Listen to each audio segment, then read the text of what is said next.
अब हम पढ़ेंगे उसमें वियोजन पढ़ेंगे। अब हमको पढ़ना है वियोजन अभिक्रिया। संयोजन अभिक्रिया तो हो गया है, दूसरी हमको क्या पढ़ना है, वियोजन अभिक्रिया।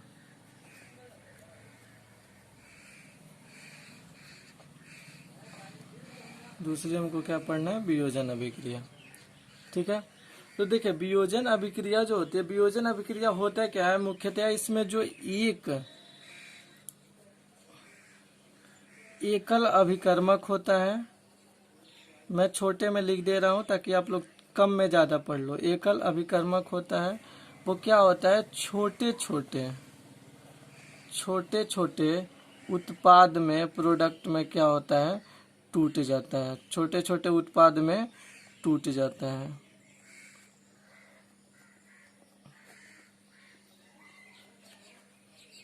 अब देखिए वियोजन अभिक्रिया जो है 3 टाइप की होती है, इसमें भी 3 होती है। पहले देखिए वियोजन का मतलब होता क्या है, वियोजन का मतलब जो अलग अलग हो जाए। एक अभिकर्मक होगा एकल, वो छोटे छोटे उत्पाद में, 2 में या 2 से अधिक उत्पादों में टूट सकता है। तो वियोजन होने के लिए इसको ऊर्जा चाहिए, उष्मा चाहिए, किसी भी तरीके से ऊर्जा चाहिए इनको। तो करेंगे क्या, 3 टाइप के वियोजन होते हैं। पहला हमारा जो होता है वो होता है उष्मीय वियोजन। उष्मीय वियोजन, उसमें वियोजन। उसमें वियोजन में क्या हो जाता है, इसमें जो है ना ऊष्मा दी जाती है। उसमें वियोजन में क्या हो जाती है, ऊष्मा दी जाती है, और जो एकल अभिकर्मक होता है वो क्या होता है, 2 या 2 से अधिक उत्पादों में क्या हो जाता है, टूट जाता है। तो उसमें वियोजन का क्या एग्जाम्पल है कि CaCO3 कार्बन को, कैल्शियम कार्बोनेट चूना पत्थर होता है ना, जब हम इसको क्या करते हैं, गर्म करते हैं, तो ये कैल्शियम ऑक्साइड और कार्बन डाइऑक्साइड में क्या हो जाता है, टूट जाता है। तो देखिए कार्बन डाइऑक्साइड हमारा क्या होता है, गैस होता है। कैल्शियम ऑक्साइड हमारा क्या होता है, सॉलिड होता है। और कैल्शियम कार्बोनेट चूना पत्थर है, ये तो क्या होता है, सॉलिड ही होता है। ठीक है ना, तो ये हमारा क्या है, एक ध्यान दीजिए, इसमें एक अभिकर्मक है। अभिकर्मक क्या है हमारा, लेफ्ट हैंड साइड अभिकर्मक होता है, राइट हैंड साइड क्या होता है, हमारा उत्पाद होता है। तो एक जो अभिकर्मक है वो 2 उत्पादों में क्या हो रहा है, टूट रहा है। इन दोनों उत्पादों में जो है ना टूट जा रहा है, जो हमारा क्या है, ये एकल अभिकर्मक है। तो ये कौन सी अभिक्रिया होगी, उष्मीय वियोजन। तो उष्मा के लिए हम यहाँ पर लिख देंगे कि हम इसको क्या दे रहे हैं, ऊष्मा दे रहे हैं। ठीक है, चूंकि हमने इसको उष्मा दिया तो हम लिख देंगे कि हमने इसको उष्मा दिया। ठीक है, एक और इसमें एग्जांपल हम लोग ले लेते हैं कि अगर फेरस सल्फेट हो, फेरस सल्फेट जो है, अगर इसको हम क्या करते हैं, उष्मा देते हैं, फेरस सल्फेट को उष्मा देते हैं, तो देखिए किस में टूटता है, ये जो है ना फेरिक ऑक्साइड में Fe2O3 में टूटता है। और 2 चीजें और बनती हैं इसमें, एक बनता है सल्फर डाइऑक्साइड, और जो तीसरा होता है वो होता है सल्फर ट्राइऑक्साइड। ठीक है ना, तो हम क्या करेंगे, ये दोनों तो क्या होंगी, गैसें होंगी। ठीक है, फेरिक ऑक्साइड ये क्या होता है, ये होता है हमारा सॉलिड होता है, और ये हमारा जो फेरस सल्फेट होगा वो क्या होगा, हमारा सॉलिड होगा। ये जानना जरूरी होता है, पहले चैप्टर में आपको ये सब चीजें जानकारी ले लेनी है, इसके बाद तो हमको कहीं लिखना नहीं होता। पहले चैप्टर में आप जहां तक हो सके वहां तक जो सॉलिड है सॉलिड लिखो, जो एक्वस है एक्वस लिखो, जो गैस है उसको गैस लिखना। ठीक है, तो जो हमारा फेरस सल्फेट है वो किसमें टूट रहा है, देखिए ध्यान, Fe2O3 फेरिक ऑक्साइड का यह सूत्र है, सल्फर डाइऑक्साइड और सल्फर ट्राइऑक्साइड। एक चीज मैं आपको बता दूं, जब ऑक्सीजन 2 है तो डाई बोलते हैं, एक है तो मोनो बोलते हैं, और SO3 है तो हम इसको क्या बोलते हैं, ट्राई। जैसे कोई चीज 3 हो ना, कोई चीज 3 की संख्या में हो तो हम इसको ट्राई बोलते हैं। 2 हो तो हम क्या बोलेंगे, डाई बोलेंगे। और 1 हो तो हम क्या बोलते हैं, मोनो बोलते हैं। 4 पर हम क्या बोलते हैं, टेट्रा, और 5 पर पेंटा। तो देखिए इसमें भी क्या हो रहा है, एक जो हमारा फेरस सल्फेट है ये किस में टूट रहा है, 3 उत्पादों में टूट रहा है। तो ये हमारा कौन सा वियोजन हो गया, उष्मीय वियोजन। हमने इसमें क्या दिया, उष्मा दिया। अब जो दूसरा होता है हमारा वो क्या होता है, प्रकाश से।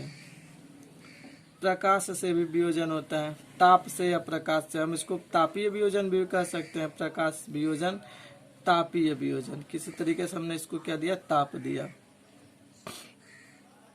ठीक है ना,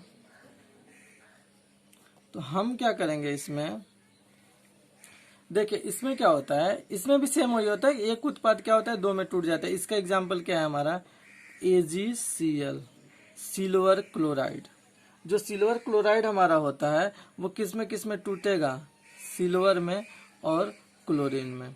अब एक चीज ध्यान दीजिए इसमें कि क्लोरीन को हम कहीं पर भी अकेला नहीं लिखते हैं, जो ये है ना डायटॉमिक होता है जो क्लोरीन होता है, इसीलिए हम इसको क्या लिखते हैं, क्लोरीन को हमेशा दो के साथ में लिखते हैं, डायटॉमिक होता है। ठीक है, अब सिल्वर क्लोराइड हमारा कैसा होता है, सॉलिड होता है और ये दोनों भी हमारे क्या होते हैं, सॉलिड होते हैं। अब देखिए इसको होता क्या है, इसका देखिए बैलेंस करने के लिए आगे अगर एक आधे एग्जाम्पल ऐसा छूटा होगा जो मैंने बैलेंस नहीं किया, तो क्योंकि आपको बस समझाना था। इस चैप्टर में जब मैं अलग बनाऊंगा वीडियो बैलेंस करने के लिए, तो उसमें आप जो भी क्वेश्चंस मन करे, जो आपको लगे कि हाँ टफ है, वो पूछिए जो फंसता हो, बाकी तो मैं बताऊंगा अपने पास। देखिए तो सिल्वर और क्लोरीन में अब यहाँ पर हम क्या कर लेंगे ना, दो कर लेंगे। अब तो मैंने बता दिया बैलेंस करना, तो देख लेते हैं हम लोग। पहले सिल्वर हमारी धातु है, याद कर लीजिए धातु है सिल्वर। तो पहले हम क्या करते हैं, सिल्वर को देखते, इधर सिल्वर देखिए हमने क्या किया, पहले हमारा देखिए यहाँ पर जो जब हमने दो नहीं लिखा था तब हम देखते हैं सिल्वर हमारा इधर कितना, एक, इधर कितना, एक, देखना ही नहीं छोड़ दीजिए। इधर क्लोरीन कितना है, एक, इधर क्लोरीन कितना है, दो। ठीक है, इधर दो क्लोरीन है, इधर एक है, तो हम क्या करेंगे यहाँ पर दो से गुणा कर देंगे। अब क्लोरीन कितने हो गए, दोनों और दो। मैंने कहा था जब भी कुछ होगा हम दोबारा आ जाएंगे वापस एकदम शुरुआत में। तो फिर सिल्वर को देखेंगे, सिल्वर कितने हैं, दो, इधर सिल्वर कितने हैं, एक, हमने क्या किया यहाँ पर दो लिख दिए, दोनों और सिल्वर दो हो गए और क्लोरीन भी कितने हो गए, दो, बैलेंस हो गया।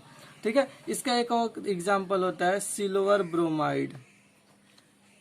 ठीक है, जो सिल्वर ब्रोमाइड को जब हम प्रकाश में रखते हैं, इन चीजों को जब हम प्रकाश में क्या करते हैं, ताप देते हैं, प्रकाश में रखते हैं। ठीक है, तो ये होता क्या है कि ये सिल्वर में और ब्रोमीन में क्या होता है, टूट जाता है। ये सब चीजें क्या होती हैं, ये सॉलिड होगा। सिल्वर ब्रोमाइड हमारा क्या होगा, ये हमारा जो होगा सॉलिड होगा। और जो ब्रोमीन होती है हमारी, एक चीज ध्यान दीजिएगा, ये क्या होती है, गैस होती है। ठीक है, यहाँ पर इसको भी सेम ऊपर के जैसे हम बैलेंस कर लेंगे, दो यहाँ लगा देंगे, दो यहाँ लगा देंगे, क्या हो जाएगा, बैलेंस हो जाएगा। एक चीज और भी है कि ये जो प्रक्रिया है ना, ये जो ब्लैक एंड व्हाइट, जो ब्लैक एंड व्हाइट फोटोग्राफी होती है, इसमें यूज किया जाता है। ब्लैक एंड व्हाइट फोटोग्राफी जो होती है, फोटोग्राफी में इसको यूज किया जाता है, प्रयोग किया जाता है। ब्लैक एंड व्हाइट का मतलब जो हम लोग काला सफेद जो सादा वाला फोटो खिंचवाते हैं ना, उसमें इसका यूज किया जाता है, ब्लैक एंड व्हाइट वाले में। अब तीसरा जो हमारा होता है वो होता है विद्युत धारा से वियोजन। विद्युत धारा वियोजन, विद्युत धारा वियोजन। देखिए अब विद्युत धारा वियोजन में क्या होता है हमारा, इसका मतलब यह होता है कि जब हम किसी बिलियन में, बिलियन ही होगा, हम उसमें क्या करेंगे, विद्युत धारा देंगे, तो क्या होता है अलग अलग में बढ़ जाता है। जैसे हमारा अगर H2O है, H2O, इसको अगर हम देते हैं, जब हम इसमें जब क्या बोला जाता है, इसमें जब विद्युत धारा हम देते हैं, तो ये होता क्या है हमारा कि ये हाइड्रोजन में और ऑक्सीजन में क्या हो जाता है, बढ़ जाता है। तो होता क्या है इसमें, एक चीज ध्यान दीजिएगा, ये कुछ इस तरीके से बचता है, 2H पर प्लस और प्लस O पर क्या होता है, माइनस। ठीक है ना, ऐसे बढ़ता है।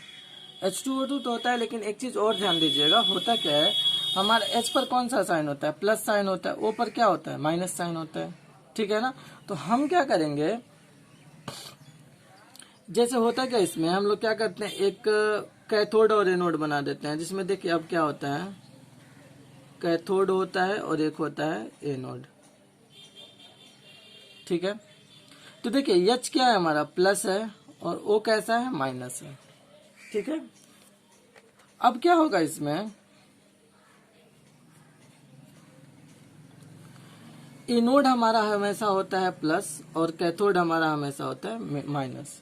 तो हम क्या करते हैं ना, एक कंटेनर ले लेते हैं, इस चीज को समझ लीजिए आप लोग। एक कंटेनर ले लेते हैं, मान लीजिए इसमें हमारा क्या है, जल भरा है, H2O भरा हुआ है। हम क्या करते हैं, इसमें दो जो है ना इलेक्ट्रोड बना लेते हैं, दो जो है इलेक्ट्रोड बना लेते हैं, और इसमें क्या करते हैं हम, एक बैटरी से ठीक है, बैटरी से हम इसको कनेक्ट कर देते हैं। ये मान लीजिए हमारी क्या है, बैटरी है, ठीक है, हम बैटरी से इसको कनेक्ट, तो मान लीजिए बैटरी के प्लस सिरे से, ये बैटरी के जो है माइनस सिरे से। अब जो प्लस होगा वो हमारा क्या हो जाएगा, एनोड, और जो हमारा माइनस होगा वो क्या हो जाएगा, कैथोड। एनोड होगा प्लस, कैथोड होगा माइनस। तो देखिए प्लस हमेशा किसको खींचेगा, माइनस को, और माइनस किसको खींचेगा, प्लस की ओर। तो जब हम इसमें बिजली देते हैं, जब धारा हम इसमें देते हैं, विद्युत धारा, तो ये क्या होता है, एच प्लस और ओएन माइनस में क्या हो जाता है, टूट जाता है। जो हमारा जल होता है, जब हम इसमें करंट देते हैं तो एच प्लस और ओ माइनस में टूट जाता है। तो ये हमारा प्लस है, तो प्लस को कौन खींचेगा, माइनस वाला, यानी इस पर क्या हो जाएगा, हमारा एच प्लस आ जाएगा, ठीक है ना। और क्या होगा कि जो हमारा ये एनोड है प्लस वाला, ये किसको खींचेगा, माइनस को, यानी इस पर हमारा क्या आ जाएगा, वो माइनस आ जाएगा, ठीक है। इस प्रकार से जो H प्लस है और वो माइनस, तो क्या होगा, अपने अलग अलग जो विद्युत अपघट्ट पे क्या हो जाएंगे, बंट जाएंगे। यानी एक हमारा पदार्थ है, अभिकारक है, वो दो अलग अलग उत्पादों में क्या हो रहा है, टूट जा रहा है। यानी इसमें भी क्या हो रहा है, वियोजन। देखिए इन तीनों में क्या हो रहा है, एक कोई चीज है वो दो में या दो से अधिक में क्या हो जा रही है, बंट जा रही है। तो ये हमारा क्या हो जाएगा, ऊष्मीय वियोजन। और ऊष्मीय वियोजन, प्रकाश वियोजन और विद्युत धारा वियोजन, ठीक है। अब वियोजन के तीनों टाइप थे। अब जो हमारा आता है वो आता है हमारी एक तीसरी जो होती है, वो होता है विस्थापन अभिक्रिया। विस्थापन अभिक्रिया। अब विस्थापन अभिक्रिया में पहला हम देखेंगे, एक क्या होता है, एकल विस्थापन अभिक्रिया। एकल विस्थापन अभिक्रिया। एकल विस्थापन अभिक्रिया। देखिए इसमें क्या होता है कि जैसे हम किसी धातु को, ठीक है ना, जैसे इसमें क्या होगा, किसी भी जब हम धातु को किसी दूसरे धातु के लवण के विलयन में जब हम डुबोते हैं, तो जो सक्रिय धातु होती है ना, वो अपने से कम सक्रिय धातु को क्या होती है, हटा देती है। जैसे मैं ये कहूँ कि मान लीजिए, एक इसको समझाने के लिए मैं एग्जांपल ले रहा हूँ। मान लीजिए एक घर है, ठीक है, इसमें दो लोगों को रहना है। मान लीजिए एक क्या है, जरा सा बड़ा है साइज में, और एक क्या है, साइज में जरा सा छोटा है। दो लोग हैं ऐसे। हमने ये कहा कि इस घर में इन दोनों को रहना है और किसी एक को ही रहना है, और इन पे छोड़ दो कि कौन रहेगा इसमें। तो क्या होगा कि जब ये दोनों घर में जाएंगे तो जो छोटा वाला है ना, बला वाला, अपने क्या करेगा, अपने बाहुबल पे, अपने इसके पास ज्यादा बल है, सक्रियता ज्यादा है इसके पास, तो ये जो कम सक्रिय है ना, उसको क्या करेगा, ये भगा देगा और अपने क्या करेगा, ये घर में घुस जाएगा। यानी अपनी जगह बना करके इसको भगा करके अपनी जगह बना लेगा। ऐसे ही एक हमारा एग्जाम्पल है, एकल विस्थापन अभिक्रिया में भी वही होता है कि जो ज्यादा सक्रिय तत्व रहता है वो कम सक्रिय वाले तत्व को उसके विलयन से, उसके लवण विलयन से क्या करता है, हटा देता है और खुद उसकी जगह ले लेता है। जैसे हम एक एग्जाम्पल ले लेते हैं कि जो आयरन होता है ना, आयरन, जब हम इसको कॉपर सल्फेट के विलयन में जब डुबोते हैं, आयरन हमारा सॉलिड होता है, कॉपर सल्फेट हमारा जो है, कॉपर का हमने लवण लिया एक्वस है, ठीक है। तो हम क्या करेंगे, जब इसको डुबोएंगे तो जो आयरन होता है ना, ये कॉपर से क्या होता है, शक्तिशाली। ये मान लीजिए हमारा क्या है, आयरन, और ये क्या है, कॉपर, और ये क्या है, ये विलयन है। तो कॉपर का तो है ये विलयन, लेकिन जब हमने आयरन को इसमें डाला तो आयरन क्या है, इससे शक्तिशाली है, कॉपर को भगा देगा। अब ये क्या करेगा ना, ये देखो खुद का तो उसके साथ में घर बना लेगा। SO4 ही तो बेचारा घर था, आयरन ने क्या किया, इसको छीन लिया और कॉपर को इसने क्या कर दिया, अलग कर दिया, ठीक है। अब एक चीज ये भी आपको देखना है कि कौन सक्रिय ज्यादा है, कौन कम सक्रिय है। तो इसके लिए आगे के चैप्टर्स में हम जानेंगे। एक सक्रियता श्रेणी होती है हमारी पूरी, तो हम उसमें जानेंगे कौन ज्यादा सक्रिय होता है, कौन कम सक्रिय होता है। तो ये हमारा आयरन है, कॉपर सल्फेट के विलयन में जब आयरन को डुबोया जाता है तो आयरन करता क्या है, कॉपर को विस्थापित कर देता है और आयरन सल्फेट बना लेता है, ठीक है। तो कभी कभी एक क्वेश्चन आता है कि जब हम आयरन वाले चाकू को, ठीक है, मतलब जब हम लोहे के चाकू को कॉपर सल्फेट के विलयन में डुबोते हैं तो जो कॉपर सल्फेट का जो नीला रंग हो जाता है वो गायब क्यों होता है, ये आता है क्वेश्चन। तो होता क्या उसमें कि जब हम इस कॉपर सल्फेट में आयरन को डुबोते हैं तो आयरन की जो चाकू जब हम इसमें रखते हैं ना, तो ये क्या करता है, कॉपर को, ठीक है ना, विस्थापित कर देता है, कॉपर को क्या कर देता है, हटा देता है और खुद का विलयन बनाता है। तो कॉपर के जो छोटे छोटे दाने होते हैं वो क्या हो जाते हैं, इस पर आकर के जम जाते हैं, इस पे आयरन पे। ठीक है, तो क्या होता है, ये जो नीला रंग होता है इसका कॉपर सल्फेट का, ये क्या होता है, गायब हो जाता है, मलिन पड़ जाता है, एकदम गायब नहीं हो जाता, जरा सा मलिन पड़ जाता है। ठीक है, अब विस्थापन अभिक्रिया में एकल विस्थापन, एक और अभिक्रिया बच जाती है विस्थापन वाले में, एक होती है दोहरी विस्थापन अभिक्रिया। दोहरी विस्थापन अभिक्रिया। अब देखिए जो दोहरी विस्थापन अभिक्रिया, इसके नाम से यह स्पष्ट है कि जो दोहरी विस्थापन अभिक्रिया होती है उसमें होगा क्या, हमारा दो विस्थापन होगा। मतलब ये इसमें होता क्या मुख्यतः ना, आयनों का, याद कर लीजिए इसको अगर कहा जाए तो आयनों का क्या होता है, इसमें आदान प्रदान होता है, आयनों का आदान प्रदान होता है। जैसे हम एक एग्जांपल ले लेते हैं तो इसको हम बेटर समझेंगे। ठीक है, हम लिखेंगे Na2SO4 को जब हम BaCl2 के साथ में जब हम मिलाते हैं इसे, तो हमारा बनता क्या है, बेरियम सल्फेट बन जाता है और क्या बन जाता है, NaCl बन जाता है। ठीक है, अब इसको बैलेंस करने के लिए हम क्या करेंगे, देखिए बैलेंस हम इसको करते चलते हैं। यहाँ से पहले हम सोडियम ही ले लेते हैं ना, क्या करना है उससे, किसी एक धातु को ले लेते हैं, सोडियम भी हमारे पास है, बेरियम भी है। ठीक है, सोडियम को हम ले लेते हैं सबसे पहले, सोडियम भी हमारी धातु में आएगी और बेरियम भी धातु में आएगी। ठीक है ना, इन दोनों में से किसी एक को ले लो आप, कोई दिक्कत नहीं है। शुरू में Na पड़ा तो Na को, Na इधर कितने हैं जरा ध्यान से देखिए, Na के कितने हैं, 2 एटम है, इधर कितना है, 1 है। तो इधर 1 है तो हम इसको 2 करने के लिए क्या करेंगे, यहाँ पर 2 से मल्टीप्लाई कर देंगे। अब इधर कितना हो गया, 2, अब Na तो हो गया। अब हम आते हैं बेरियम पे, बेरियम इधर कितना है, 1, इधर कितना है, 1, यानी बेरियम संतुष्ट है। सल्फर इधर कितना है, 1, सल्फर इधर कितना है, 1, ये भी संतुष्ट है। ऑक्सीजन कितना है, 4, ऑक्सीजन कितना है, 4, ये भी संतुष्ट है। क्लोरीन देखें, अब क्लोरीन कितना है, 2, क्लोरीन कितना है, 1 तो था लेकिन हमने 2 ले दिया, तो ये 2 किसके किसके साथ में, Na के साथ में भी होगा, Cl के साथ में भी होगा। तो इसके नाते हम क्या करेंगे कि ये हमारा बैलेंस हो जाएगा, Cl और Na, 2 Na हो गए, 2 Cl हो गए, इधर भी 2 Cl हो गए, 2 Na, यानी ये वाला हमारा क्या हो गया, बैलेंस हो गया। अब देखिए इसमें क्या है कि आयनों का आदान प्रदान होता है इसमें। ठीक है,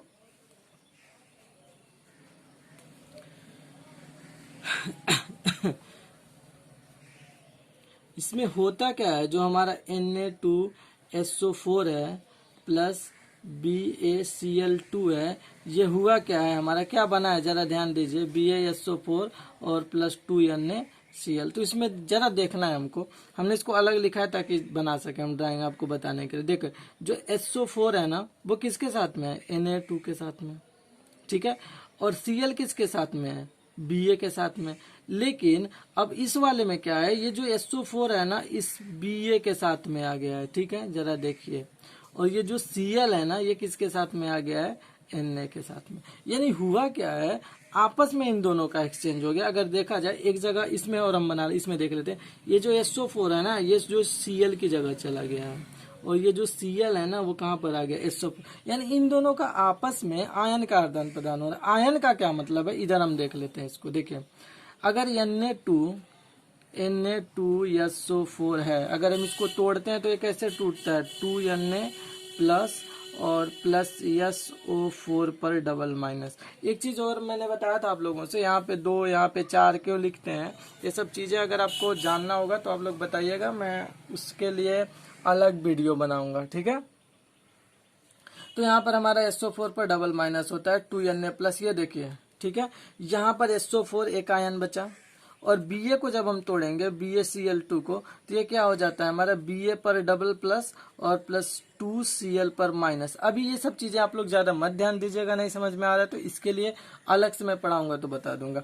यहाँ पर देखिए ये माइनस, ये जो आयन बच रहा है ना, इनका क्या हो जाता है, आपस में आदान प्रदान हो रहा है। यानी Na किसके साथ में चला जाता है, Cl के साथ में, Ba किसके साथ में चला जाता है, SO4 के साथ में। कुछ नहीं करना है, बस आपस में इन्हीं दोनों को चेंज कर देना। अब जो चौथी अभिक्रिया हमारी बचती है, चौथी अभिक्रिया, 3 तो हो गए, चौथी अभिक्रिया जो हमारी बचती है वो बचती है रिडॉक्स अभिक्रिया, ठीक है। अपचयन और उपचयन यानी कि ऑक्सीकरण, हम इसको ऑक्सीकरण एवं अपचयन,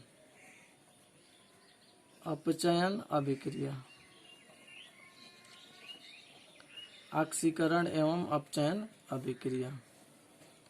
अब देखिए ऑक्सीकरण अपचयन अभिक्रिया का क्या मतलब है। ऑक्सीकरण का मतलब जिसका ऑक्सीडेशन हो जाए, यानी जिसमें ऑक्सीजन आकर के जुड़ जाए।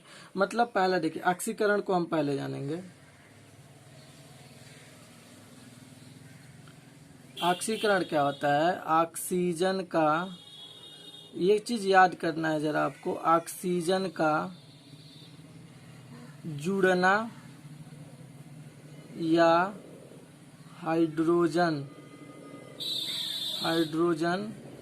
का अलग होना,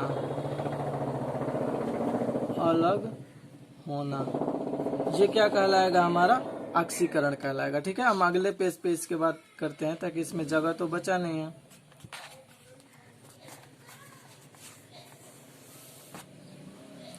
हमने क्या कहा, ऑक्सीकरण में होता क्या है। ऑक्सीकरण हम दो पार्ट कर लेते हैं, इसको एक साथ हम लोग पढ़ते हैं, ऑक्सीकरण को और अपचयन को, तो मेरे ख्याल से ज्यादा सही रहेगा। इधर हम ऑक्सीकरण कर लेते हैं और इधर हम क्या कर लेते हैं, अपचयन। ठीक है, ऑक्सीकरण में क्या होता है, ऑक्सीजन जुड़ता है, ऑक्सीजन क्या होता है, जुड़ता है। अपचयन में क्या होता है, ऑक्सीजन हटता है, ऑक्सीजन अलग होता है,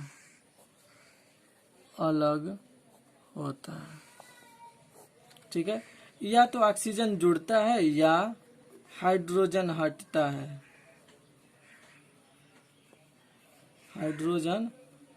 है, यानी अलग हो जाता है। इसमें या हाइड्रोजन जुड़ता है, जस्ट उल्टा होगा इन दोनों में। हाइड्रोजन क्या होता है, जुड़ता है।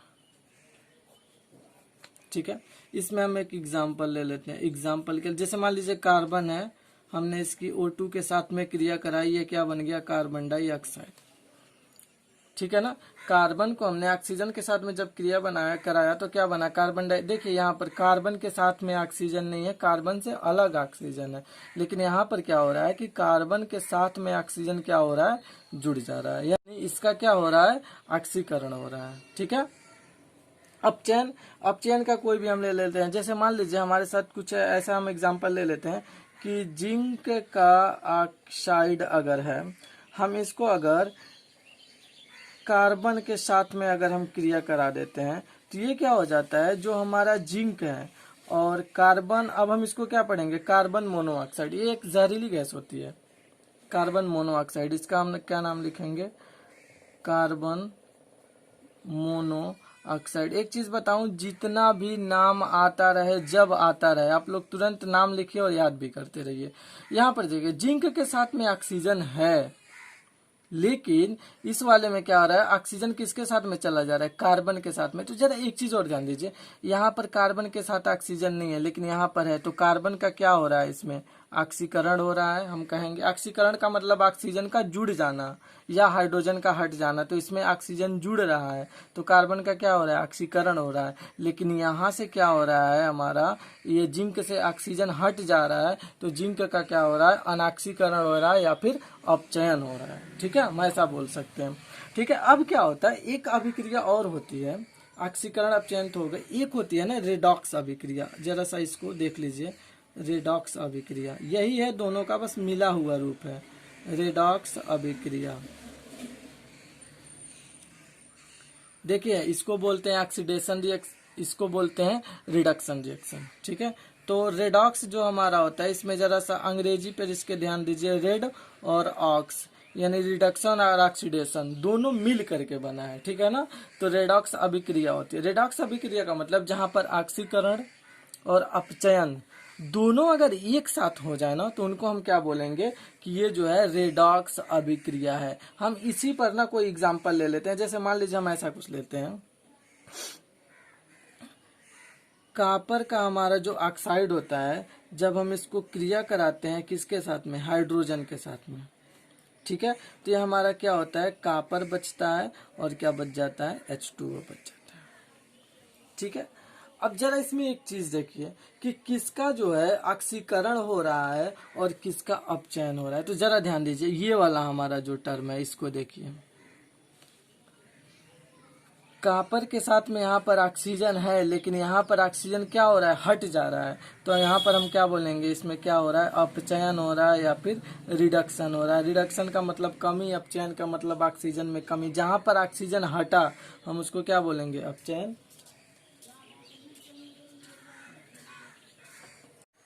इसमें क्या हो रहा है, जो कार्बन के साथ में ऑक्सीजन है, यहाँ पर ऑक्सीजन हट जा रहा है तो इसका क्या हो रहा है, अपचयन हो रहा है। और इसमें देखिए तो हाइड्रोजन के साथ में ऑक्सीजन नहीं है, लेकिन यहाँ पर ऑक्सीजन आ जा रहा है तो हाइड्रोजन का क्या हो रहा है, ऑक्सीकरण हो रहा है। सिंपल सा मतलब, जहाँ पर ऑक्सीजन निकल जाए वहाँ पे अपचयन, और जहाँ पे ऑक्सीजन लग जाए उसका क्या होगा, ऑक्सीकरण। तो यहाँ पर ऑक्सीजन आ जा रहा है तो H2 का क्या हो रहा है, ऑक्सीकरण हो रहा है। यहाँ पर कार्बन, कॉपर के साथ में ऑक्सीजन है लेकिन यहाँ पर हट जा रहा है तो हम इसको क्या बोलेंगे, अपचयन हो रहा है। यानी यहाँ पर हम क्या बोलेंगे, ऑक्सीकरण।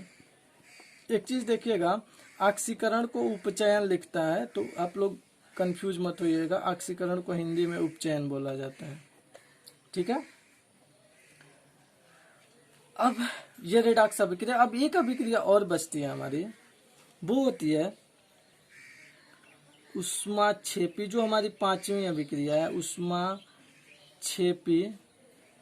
व ऊष्माशोषी। नाम से ही इसके स्पष्ट है, कुछ ज्यादा देखना ही नहीं है हमको। ऊष्माक्षेपी,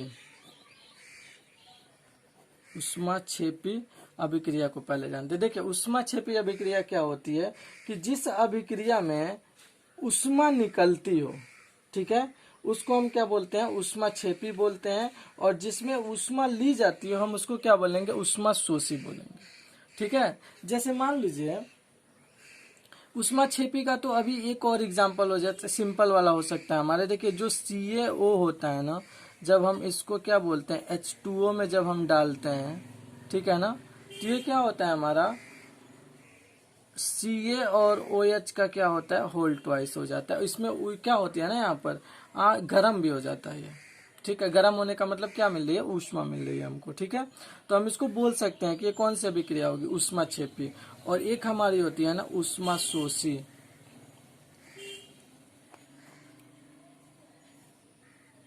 ऊष्माशोषी में क्या होता है, N2 को जब हम O2 के साथ में मिलाते हैं तो हमारा नाइट्रिक ऑक्साइड बनता है। और ये हमारी कौन सी अभिक्रिया होती है, ऊष्माशोषी अभिक्रिया होती है। ठीक है। तो मतलब जहाँ पे हमको ऊष्मा मिले वहां पे वो क्या होगी, ऊष्माक्षेपी होगी। और जहाँ को हमको ऊष्मा देना पड़े वो क्या होगी, हमारी ऊष्माशोषी होगी। ठीक है। तो ये हमारी 5 टाइप की रासायनिक अभिक्रिया हो गई। अब जो हमको पढ़ना है वो क्या पढ़ना है, वो हमको पढ़ना है अब कि जो इसमें मुख्य चीज एक आता है कि रेंसिडिटी जो आती है, विकृत गंधिता, उसको हम कैसे पढ़ेंगे।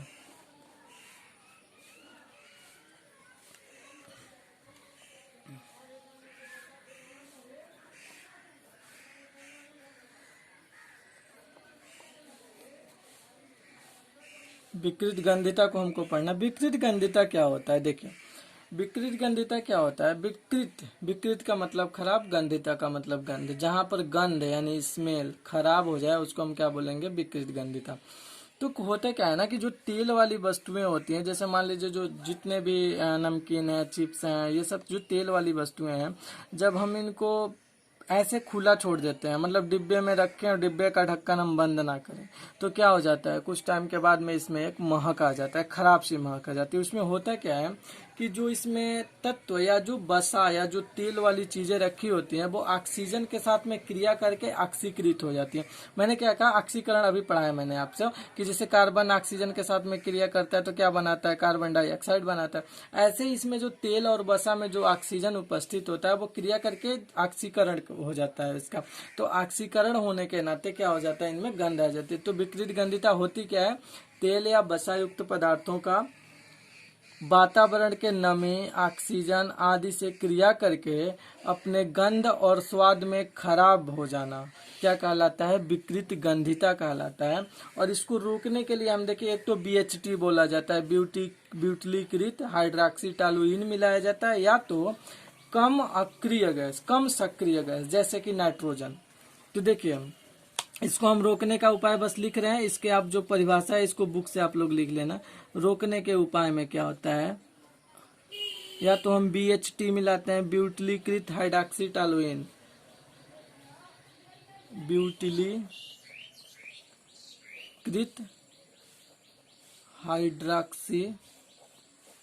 हाइड्रोक्सी टॉलुइन, ठीक है। या तो हम कम सक्रिय गैस जैसे कि हम नाइट्रोजन मिला देते हैं, ठीक है ना।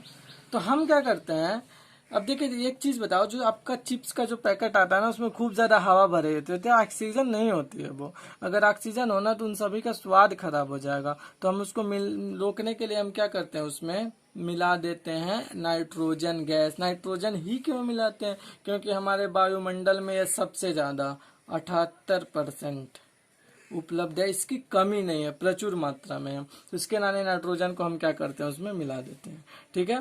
तो ये विकृत गंधिता को रोकने का उपाय हो गया।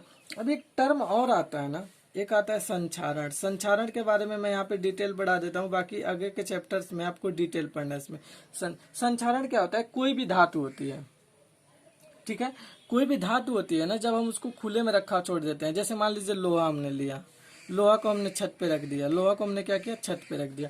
अब कुछ दिन देखेंगे ना कि इस लोहे पर क्या हो रहा है, लाल कलर की एक परत रंग जा रही है, लाल रंग की, ठीक है। यानी कि जो धातुएं होती हैं, लोहे के धातुओं का वातावरण के साथ में, नमी युक्त वातावरण के साथ में क्रिया करके अपने ऊपर एक परत बना लेना या धीरे धीरे नष्ट होना, उसको हम क्या बोलते हैं, संक्षारण बोलते हैं, ठीक है। जब लाल रंग का परत बनाता है लोहा, तो क्या होता है, उसके ऊपर से हल्की हल्की परत क्या होती है, हटती रहती है।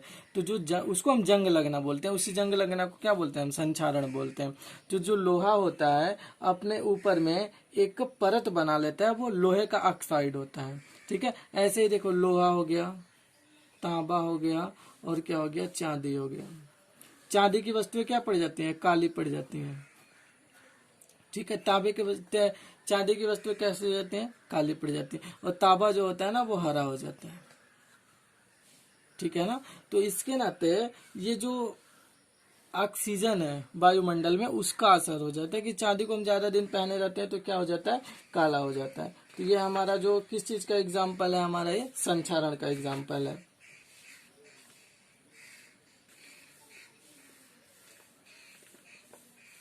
अब फिलहाल ये वाला चैप्टर कंप्लीट हो गया। अब इसके बाद मैं, अगर आप लोग कमेंट करते हैं, फिलहाल मैं तो बना ही दूंगा, उसके बाद वरना मैं दूसरा चैप्टर शुरू करूंगा कि जो समीकरण बैलेंस करने का तरीका है, उसको तो मैं जरूर और जबरदस्त तरीका बताऊंगा मैं, ताकि आप लोग चाहे जैसा भी समीकरण आए अच्छे से अच्छा पढ़ ले। और आप लोग एक काम करिएगा कि इस वीडियो को जरा शेयर कर दीजिएगा ज़्यादा से ज़्यादा, ताकि जिनको और भी ज़रूरत हो ऐसी वीडियो मिलती रहे, ठीक है।